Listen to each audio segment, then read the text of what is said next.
जमीन तोड़ के सोना उगाने वाले हैं, जमीन तोड़ के सोना उगाने वाले हैं, अनाज और दूध की नदियाँ बहाने वाले हैं, सड़क पे बैठे हैं ठंडी की सर्द रातों में, हुकूमतों के ये सर को झुकाने वाले हैं। बॉर्डर पे हूँ और अभी यहाँ से कर रहे हैं तो क्या करता हूँ कि जहाँ पे 5-6 लोग बैठते हैं उन्हीं के बीच में चला जाता हूँ। तो पहले तो मुझे खुद ही एजुकेशन मिल जाती है, उनसे पूछता हूँ आप किस जिले से आए, कौन सी फसल पैदा करते हो, कितनी लागत आती है। तो फिर जैसे कोई आलू पैदा कर रहा है, कोई कनक पैदा कर रहा है यानी गेहूँ, कोई धान पैदा करता है तो उसका सरकार का क्या मूल्य है, उनको क्या पैसा मिलता है, इस प्रकार की बातें करता हूँ उनसे। और फिर अपनी बात उनको बताता हूँ कि भाई आपका पंजाब का जो मसला है वही हिंदुस्तान के सब किसानों का है। अभी मैं यूपी में गया था तो उनका तजुर्बा रखता हूँ कि किसान यूपी के क्या महसूस कर रहे हैं। मैं मध्य प्रदेश में भी गया, विदिशा, वहाँ के किसानों से भी मिल के आया। अभी 2 दिन पहले मैं कलकत्ता से लौटा तो वहाँ पे भी किसानों का कुछ लड़कियाँ चला रही हैं, उपवास कर रही हैं समर्थन में। तो उनकी बातें इनको बताना, इनकी बातें उनको बताना, ये मेरा काम है। अभी जो बातचीत आप किए, क्योंकि आप देख रहे हैं कि सरकार एकदम अड़ गई है, वो वापस नहीं लेने जा रही है और प्रधानमंत्री ने अपने तरीके से संसद में बात कह भी दी है और किसानों को 2.5 महीने हो गए यहाँ बैठे हुए। तो अभी जब आप लोगों से बातचीत कर रहे हैं तो आपको क्या लग रहा है कि ये पीछे हटेंगे किसान या कैसे हताश तो नहीं हो जाएंगे या आंदोलन को आगे बढ़ाएंगे? मेरे ख्याल से सरकार तो कोशिश कर रही है कि कन्फ्रंटेशन की सूरत पैदा हो जाए कि अभी बिल्कुल आमने सामने 2 सेनाएं खड़ी हैं कौरव पांडवों जैसी। ऐसा नहीं, किसान ऐसा सोचता नहीं। किसान का तो सिर्फ कहना यह है कि सरकार की आंखें खुलनी चाहिए क्योंकि हम जायज़ है, हमारी मांग जायज़ है। और वैसे भी कुदरत का कानून है कि अगर सरकार किसी के हक में सोचती है अच्छा या बुरा तो उन लोगों से मशवरा करके करें।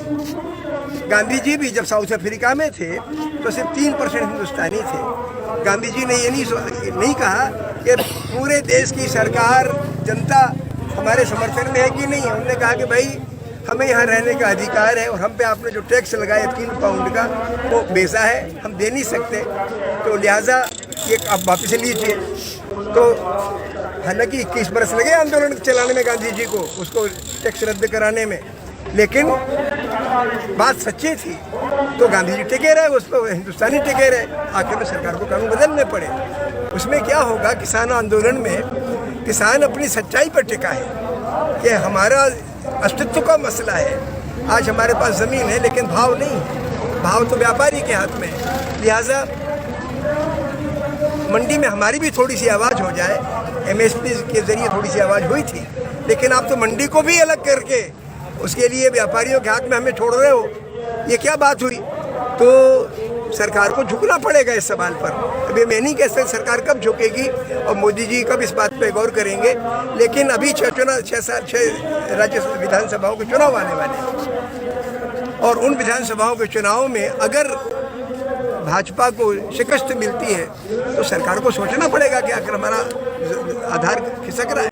मैं समझता हूँ कि इन राज्यों की जनता किसानों के हक में खड़ी होगी। विपिन जी, अभी जो हालात है, माना जा रहा है कि 25 लाख करोड़ रुपए का करीब जो है सेक्टर है कृषि का, जिसमें इतनी आय होती, इतनी वेल्थ है, और कॉर्पोरेट को लगता है कि ये बड़ा सेक्टर जिसमें हम घुस करके अपने लिए मुनाफा कमा सकते हैं।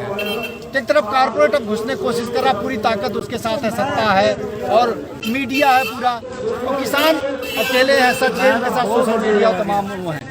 तो आपको लगता है कितने दिनों तक रोका जा सकेगा कॉर्पोरेट के इस प्रवेश को? ज़्यादा रोक नहीं पाएंगे। मेरा अंदाज़ है कि जिस किस्म का डिटर्मिनेशन अभी पंजाब में है तो उसके करीब 1 महीने बाद शुरू हुआ अभी हरियाणा में, और लगभग 1 महीना हो गया, 1.5 महीना हो गया चालू हुए वेस्टर्न उत्तर प्रदेश को। पहले नहीं रही है, पंजाब ने हिम्मत की तो ये लोग भी जुड़ गए।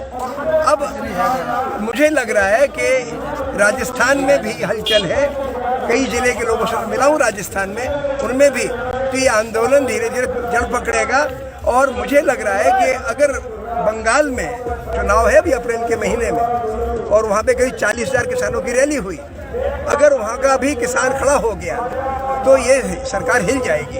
व्यापारी ठीक है भाई, व्यापारी के लिए, अपने कारखानों के लिए, व्यापारी के लिए, अपने गोदामों के लिए अनाज तो किसान ही पैदा करता है। अभी किसानों ने असहयोग आंदोलन चलाया नहीं। आंदोलन की एक स्ट्रेटजी होती है कि पहले आप धरना देते हैं, धरना देने के बाद जेल जाने की बात करते हैं, वरना असहयोग आंदोलन चलाते हैं। और गांधी ने में रास्ता दिखाया। वो किसान हो सकता है कि ऐसी सूरत में पहुंच जाए कि इनको सरकार से टैक्स नहीं देना, बाजार का बहिष्कार करना, ये करना पड़ जाए। ये तो, लेकिन मैं समझता हूँ सरकार इतनी नादानी करेगी नहीं। हालांकि 2.5 महीना और कठिन सर्दी के दिनों में किसानों को बिल्कुल भगवान के रहमो करम पे छोड़ दिया, लेकिन किसान जिंदा रहा। तो अब मैं चाहता हूँ कि 200 लोगों की कुर्बानी जो हुई किसानों की, वो आकरत नहीं जाएगी। अब आखिरी सवाल, आंदोलन चल रहा है तो आपका जो सिलसिला है यहाँ आने का, लोगों के बीच जाने का, पर्चा बांटने का, बातचीत करने का, जारी रहेगा? कोशिश तो करूँगा बेटे कि जारी रहे। मेरी तो पूरा आत्मा से मैं साथ हूँ इस आंदोलन के, और इसमें मैंने एक गज़ल भी लिखी, उसका एक शेर सुना देता हूँ। सुना दीजिए। जमीन तोड़ के सोना उगाने वाले हैं, जमीन तोड़ के सोना उगाने वाले हैं, अनाज और दूध की नदियाँ बहाने वाले हैं, सड़क पे बैठे हैं ठंडी की सर्द रातों में, हुकूमतों के ये सर को झुकाने वाले हैं। वाह, हुकूमत को झुकना पड़ेगा। बहुत सुंदर। देखिए प्रोफेसर साहब ने गजल के जरिए बताया कि हुकूमत को झुकना पड़ेगा, और तमाम ऐसे लोग, नादान लोग मैं कहूँगा, जो चीज़ों को समझते नहीं और अपनी भक्ति में वो कहीं कहीं सत्ता के बहकावे में आए हुए हैं, उनको इस प्रोफेसर विपिन त्रिपाठी जी से सबक लेना चाहिए।